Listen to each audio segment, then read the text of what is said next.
Let's do this. The Cult of Hockey podcast by faith and for the faithful. I'm David Staples of the Edmonton with Bruce McCurdy. Hey, Bruce. Hey David, how you doing tonight? I am well, Bruce. How are you? I'm all right. You've got a weird sort of repeating problem that happens sometimes the very first few seconds of the podcast, and then it prepares itself where you're introducing and your voice just drops out. So he's David Staples. I'm Bruce McCurdy. We're both with the Cult of Hockey, by the faithful and for the faithful. Hi, David. So you've seen that's happened before when you're listening in. You hear that? Yeah, yeah, Yeah, I yeah. think Voice drops, and then just in the first like 20 seconds of the podcast, and it's not a problem after that. So. goblins, gremlins, something And like people that, know what you're saying most of the time because usually or we're fairly repetitive. consistent. Yeah. We're consistent, David. Bruce, 5-3 Oilers victory. Biggest, biggest victory of the year. Obviously huge. The Oilers would have, I think, almost no chance of winning the series if they had not split the games in Calgary. And it looked like they weren't going to do that tonight, but they did. So we're going to go with two good things each, two bad things, and two numbers. I'm going to start it off, Bruce, because I think my good thing should start it off. Okay. And that was the Oilers' resilience. I mean, I have to say, if they were catastrophizing as much as I was during that game, there's no way they would have won. I mean, I was catastrophizing from the moment I woke up today to the Oilers getting a lead, a 2-goal lead. And I didn't really stop the whole time. I was losing my mind.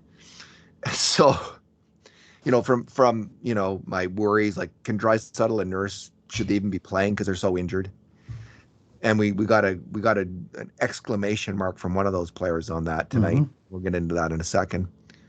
To the refs calling back two Oilers goals, and the first one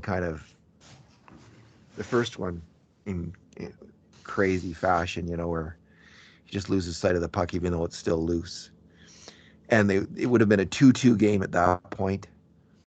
And instead they get the Flames get a power play goal. There's two broken stick goals for the Flames.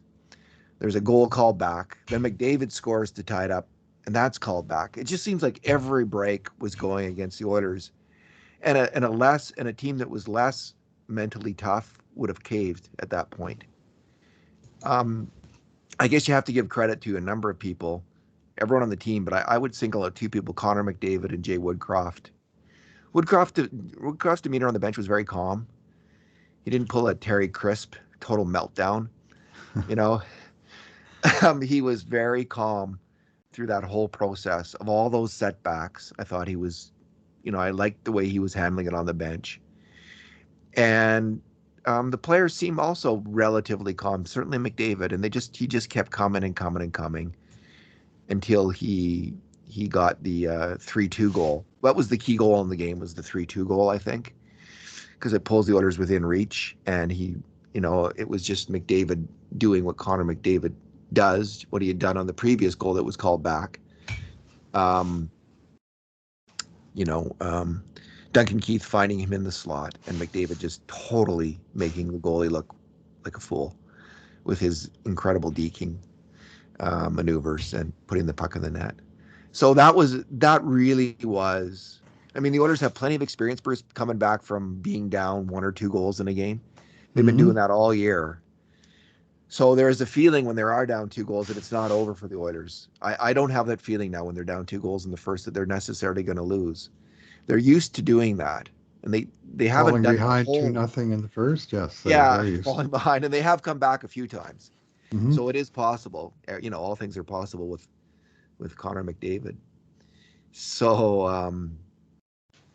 and they were again tonight. He's a big part. Like I think he and Woodcroft are the key to this. And maybe the other Greybeards, maybe that's part of it.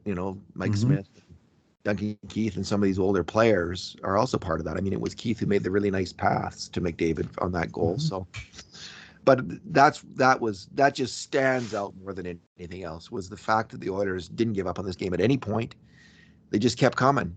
and it was a dominant. In the end, I think it was a very, very encouraging and dominant performance from the Oilers. They had 15 grade A shots to 9 for the Flames. They had 10, the subset of 5 alarm shots, which are the very best scoring chance shots. They had 10. The Flames only had 5. So that's Nice. anytime you have 5 or less, 5 alarm shots, I think that's a brilliant defensive effort. And I think we actually saw that from the Oilers tonight after a horror show in the first game. They got their defensive game back, and the Flames pressed a lot. There was lots of dangerous shots. They're kind of in the grade B variety that tested Mike Smith and had everybody nervous, I'm sure, in oil country watching that game. But they didn't give up the most alarming of the shots, the 5 alarm shot. They did 5 times. So huge for the Oilers in that regard. So that's my first good thing. What is your first good thing, Bruce? I'm going to give the nod to Zach Hyman tonight, who was a dog on the bone on the puck throughout this game. I just really thought he was all over the puck.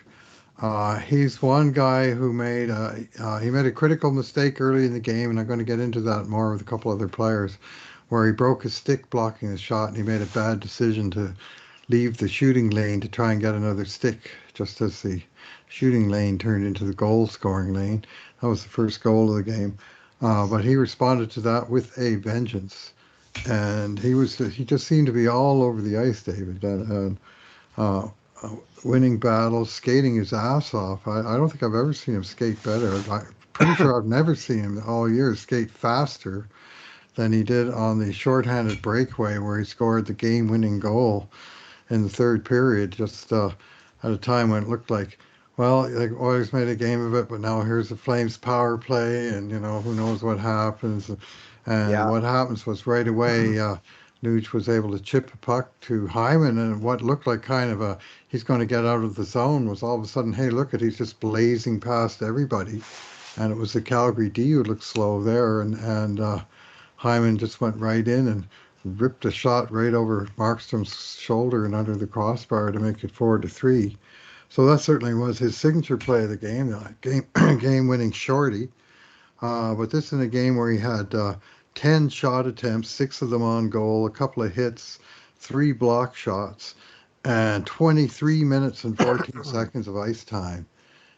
He bled for his team at one point, and he just was, he was just a major force in the game and in the turning of the game in the Oilers' favor. And full marks to you, Zach Hyman. That was your 5th goal of this year's playoffs, so that actually matches his entire career total coming into this year with Toronto.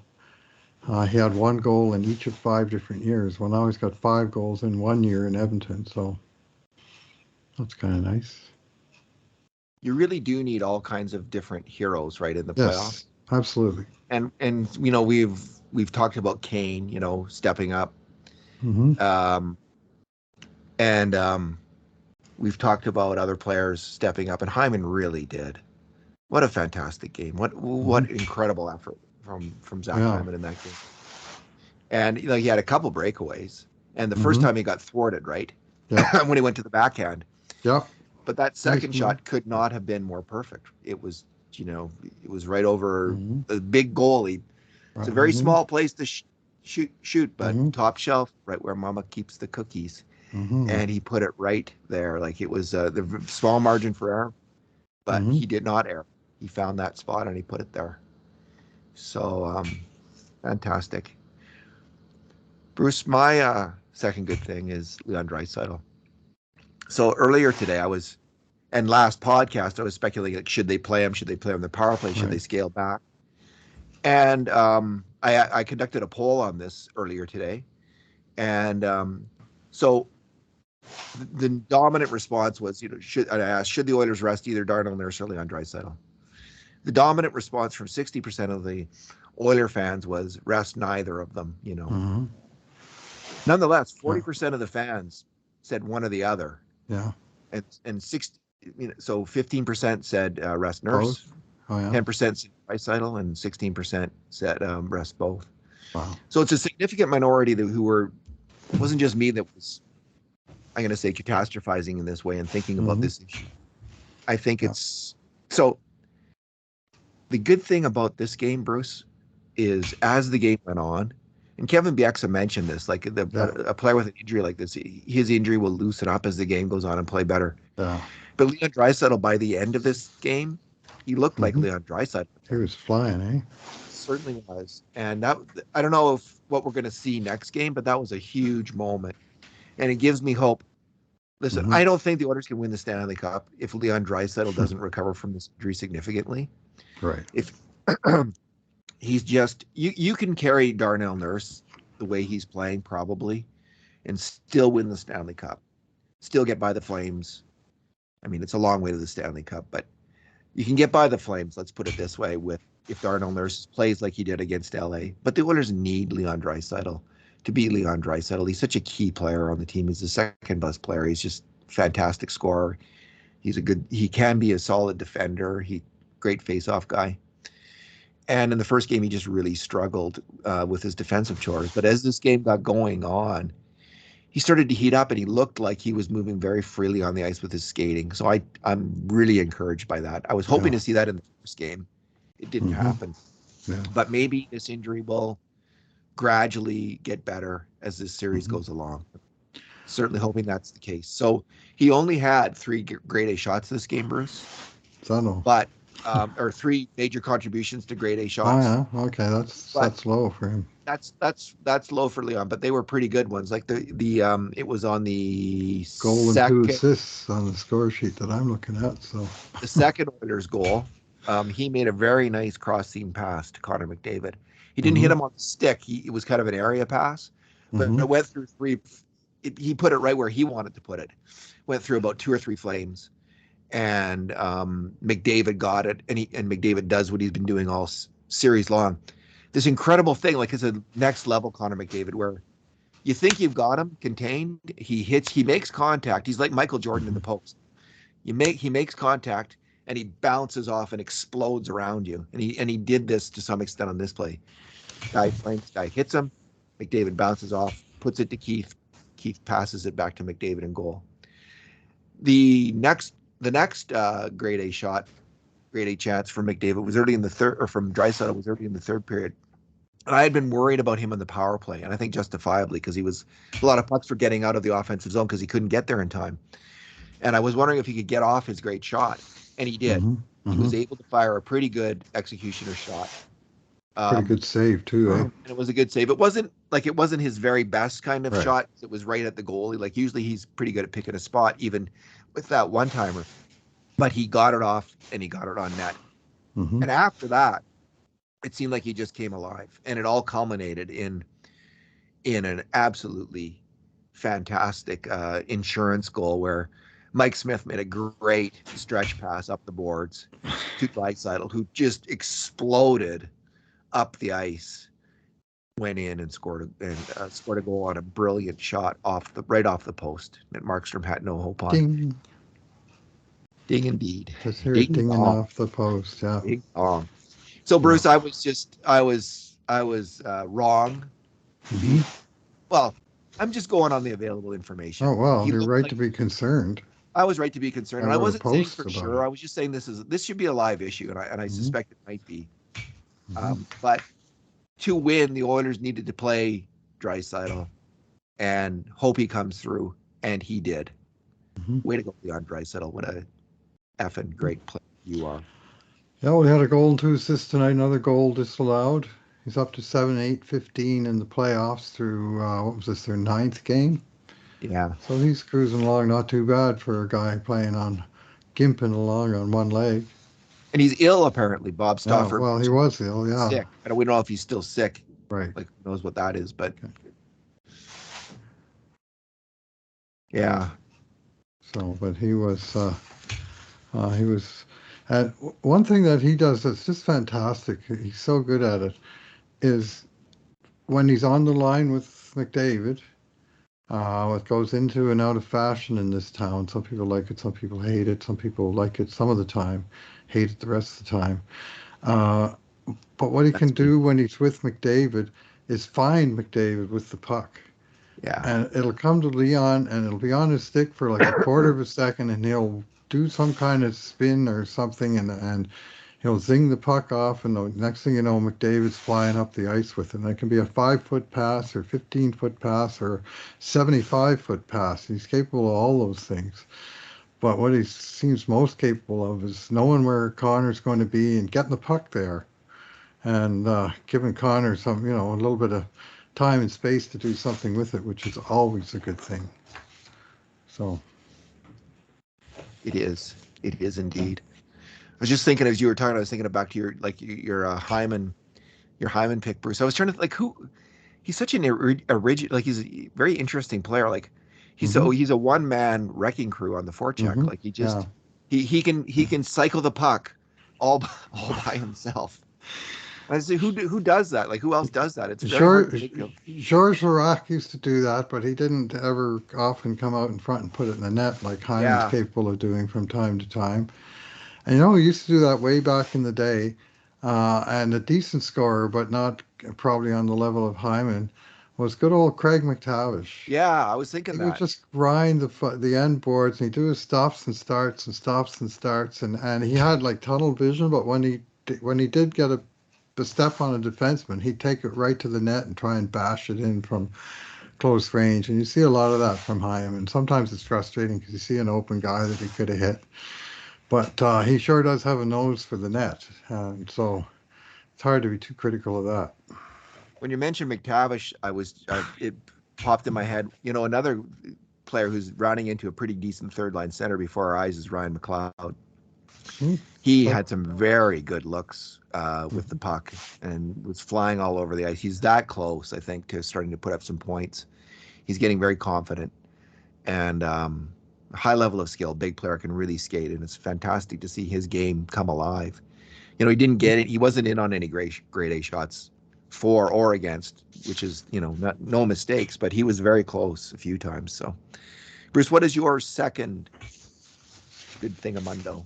Yeah, okay. I'm going to go a little bit out of order here, but I'm going to do my bad thing and then my second good thing, and then I'm going to leave you to carry on with your bad thing. But Okay. my bad thing happened first chronologically, so I'm going to go with that. This is the second Calgary goal scored at 6:02 of the first period. And anytime you look at a score sheet and you see a scoring play, Calgary, Brett Ritchie from Eric Goodbranson and Trevor Lewis, you Ouch. know it's an ugly, ugly, ugly goal. I mean, Ugly. Yeah. yeah. I mean, yeah. Uh, Brett Ritchie, and it was like off a face-off, and it took 4 seconds, of which I think the clock ran one extra second because by 2 seconds off the draw, Richie was already on the verge of just tapping it home because I saw a still picture, somebody screen grab. And it just came off a face-off play where both uh, Duncan Keith and Evan Bouchard just completely fell asleep at the switch. Keith went coasting off to the left wing board somewhere, but nowhere near where the pass was going to come from. And Bouchard, I I'm not sure. Maybe he was texting his mom or something. I mean, the guy was in behind him, and Bouchard's in the slot. And a relatively straightforward shot from Goodbranson comes in, and Smith somehow completely loses control of the rebound.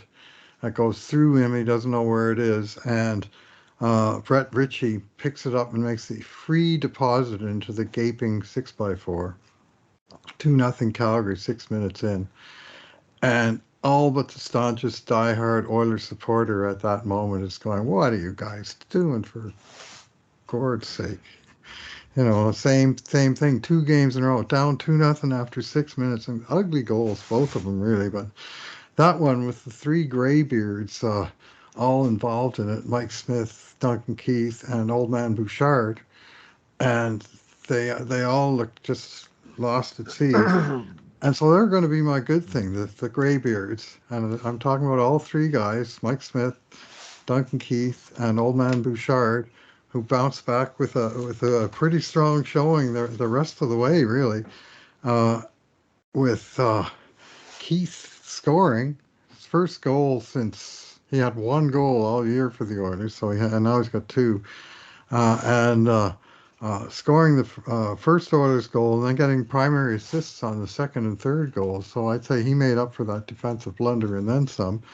And the assists were, they were good passes in the offensive zone. And the goal was he saw the opportunity develop as the Flames were scrambling to try and contain McDavid, and he jumped up into the faceoff, got a quick shot away, and it found a hole in Jacob Markstrom. And otherwise, I thought, he just played a pretty solid game. You're not going to ever get a perfect game out of Duncan Keith at his current age, but he more or less saw it off on shots and, goal, 2 assists plus 1 on the night. For his part, old man Bouchard, he scored the tying goal on a power play where the Oilers' first unit was unable to capitalize, and Bouchard scored on it, just a howitzer of a slap shot. Like he got a chance to, in the slot where he actually got a little bit of space and he got a chance to really wind up and let fly, and he just ripped the twine with that one. That was just a rocket of a shot. And also, again, I thought his composure grew as the game went along after that really weird play where he just wasn't doing anything in that second goal. And you sort of think, where's your head at, man? Well, his head was firmly in the game from that point forward. And then finally, the graybeard of graybeards, 40-year-old Mike Smith, who had a wretched start for the second game in a row, didn't get pulled. And after allowing 2 goals and maybe 4 or 5 shots in the first 6 minutes, just one more the rest of the way, he wound up with 37 saves on 40 shots, 2 more than Jacob Markstrom had on a like number of shots, 40. Obviously, the Oilers did have more higher danger shots, has to be factored in. But Smith came up with a number of good saves, and he dealt with a fair bit of crease crashing that went on in this game. And he mostly coped with that. I thought not too bad. And he was finding pucks and rebounds after that ugly second goal. He was doing that better. And then the coup de grace, of course, was that backhand pass. He came out along the goal line and he rifled a backhand. He's got the hardest backhand pass. I mentioned this in a podcast before, of any goalie that I've seen. Like he just gets some real mustard on a. Like, there's a lot of players with sort of normal sticks that can't shoot a backhand near as hard as Mike Smith can, and they can't shoot a backhand to get past the defenseman on the other team's point, for sure. Well, Smith did that, and it was, I think, Zadorov that the puck got through, and all of a sudden it's a jailbreak the other way, and Leon skates onto the puck just as it hits the far blue line. Like, it worked out to be a perfect stretch pass where you hit the guy at the blue line just as he's coming in, and the pass finds him onside, and away he goes, and away he went and put it away with that perfect shot, with Mike Smith getting the primary and only assist on that play. So I guess it's one of those things where, I mean, it sort of speaks to your first good thing of stuff going horribly wrong at the start of the game, but it's a 60-minute game and there's time to recover and bounce back. And all 3 of those players did, in my view, bounce back and wind up with a pretty solid performance for the 3 grayest beards on the team. Yeah, I don't know if Nuge has any gray hair, but man, he was great on the penalty kill, culminating in that great steal, picking off the pass to set up Hyman, get Hyman going there. So yes. I'd add that gray beard. I think Nuge probably has 1 or 2 gray hairs, I'm guessing, in his scrawny mustache. He is such a great penalty killer, Bruce, Ryan Nugent-Hopkins. And we were just remarking, like you remarked that when the Flames scored, he was in the penalty box. And we think it wasn't last game, but the game before, that same thing happened. He's the Oilers' best penalty killer. And sure came up with a huge play tonight, kicking off that Hyman goal. I'm not sure if he was in the box. He was responsible for the penalty. It was a too many men penalty where he played the puck instead of going off. But that's a team penalty, so they likely. don't have right in front of me who served Probably it. I wasn't do then. know he wasn't on the ice when the goal was scored. That was There you scored go. against the Yamamoto McLeod was on there. Yamamoto Yeah. unit. But yeah, he's been. That's been one of the strongest parts of his game for sure. Has been on the PK. This We're year he's moving on. found offense on the PK. Like he's really Yeah. started to score goals and assists shorthanded, and really for most of his career there was hardly any of that. So I really love how he's playing in the playoffs, and because I think both Nuge and McDavid haven't been great in the playoffs in the past. Nuge was really good in Game 4 against Winnipeg. It was the first time I saw him really come alive and bring his A game in the playoffs, and he's doing it this year consistently. And I know maybe not even ever. I don't know what his Corsi is. I think there's some people who like there's that might be a little bit of an issue for some people, but I think he's really playing well, and I think he's really digging in there, battling and hitting people, winning pucks, winning puck battles, and playing strong defensive hockey. Bruce, he, let's he go did for he our. did Go have a ahead. very rough game one, but he was far from the only Oiler Yeah, who did. I mean, game one. game one. What a horrible Coming game. home with the split, baby. That's all that matters out of that after that Say la disaster. mama, baby. Mm-hmm. All right. Um, bad things, Bruce. My bad thing. Listen, the ref. I feel sorry. Like I can feel a little bit sympathetic for Chris Lee, although I tweeted it after the first period that he should be shot into the sun. I feel a little because he was an equal opportunity screw up artist tonight, but man, he must He feel got bad. Calgary in the end too, He didn't he? totally screwed up on two goals. I don't think there's any way to put it. These were both free pucks, and he blew the whistle too quick both Mm-hmm. times and called off goals that shouldn't have been called off. In the end, it evens out for both teams, which is I'm thankful for.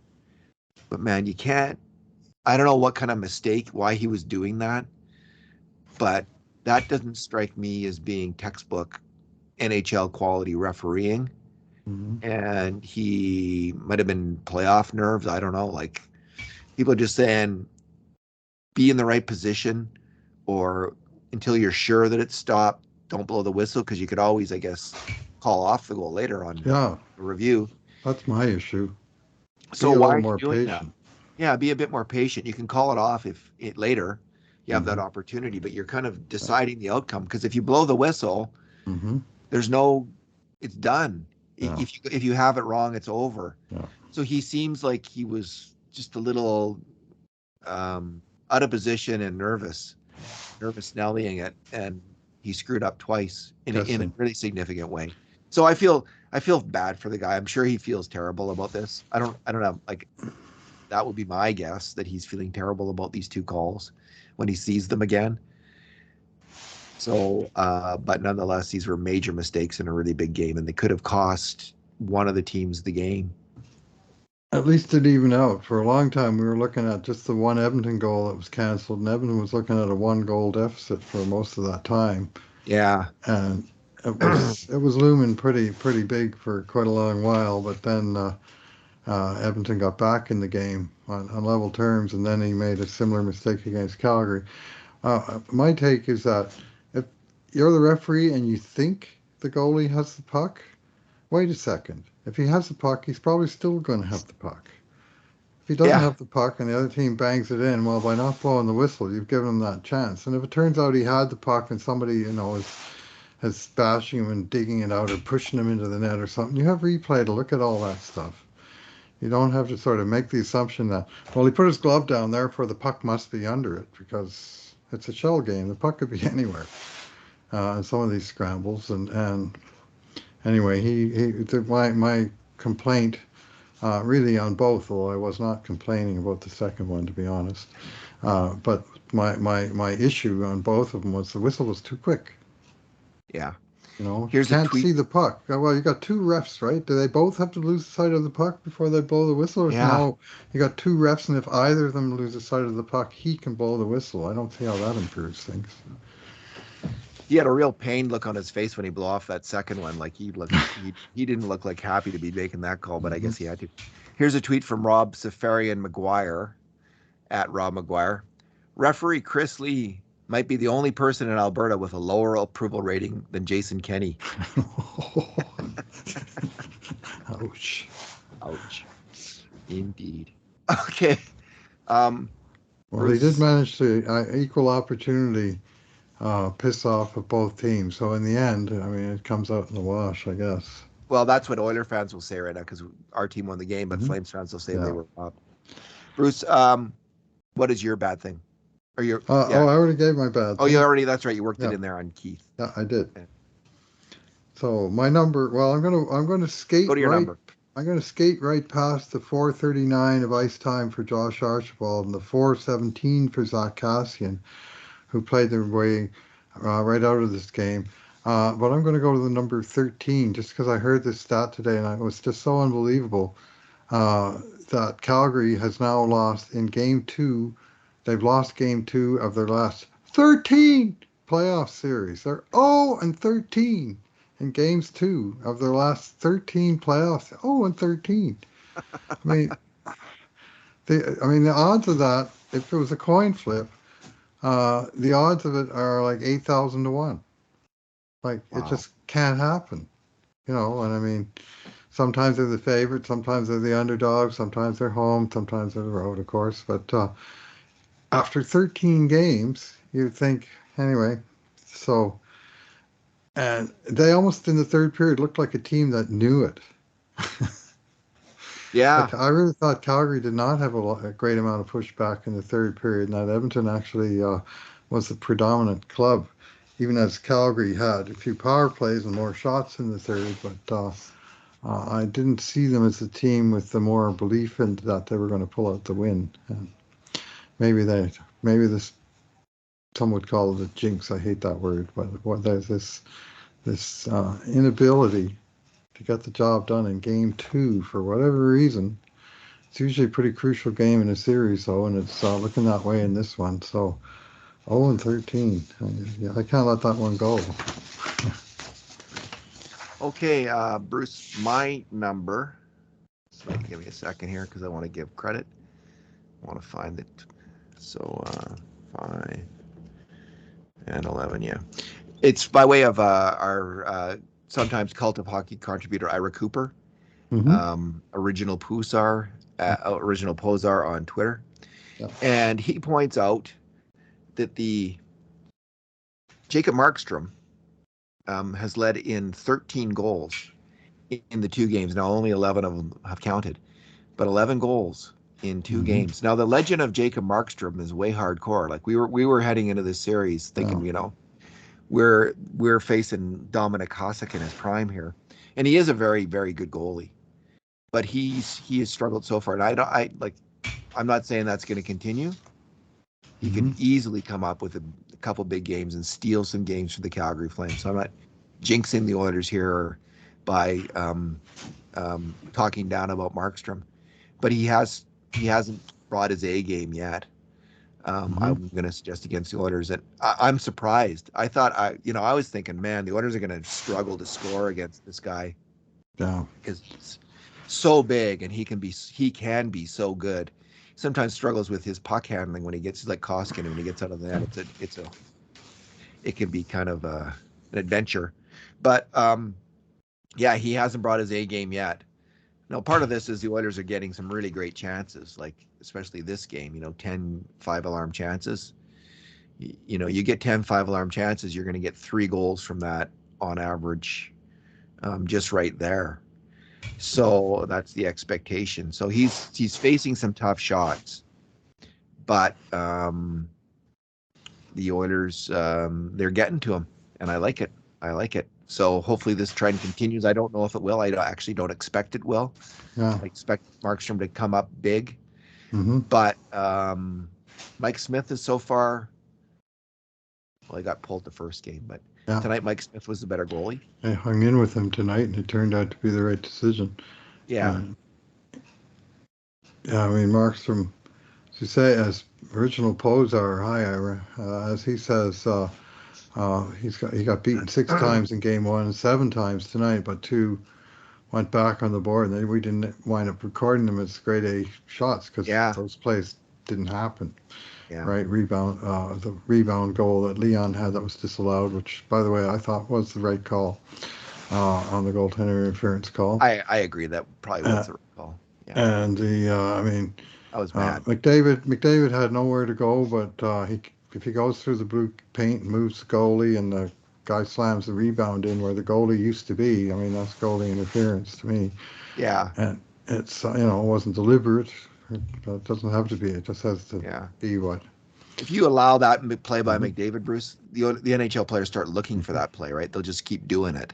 Hmm. So you can't allow that goal. Glenn Anderson will come out of retirement, David. Yeah. Oh, Glenn Anderson.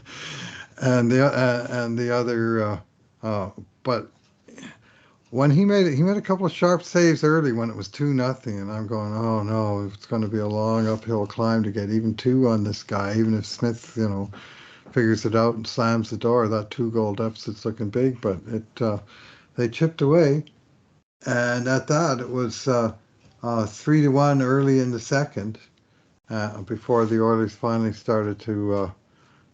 They came back with the next four straight goals. So 2 games in a row, the Oilers scored four in a row.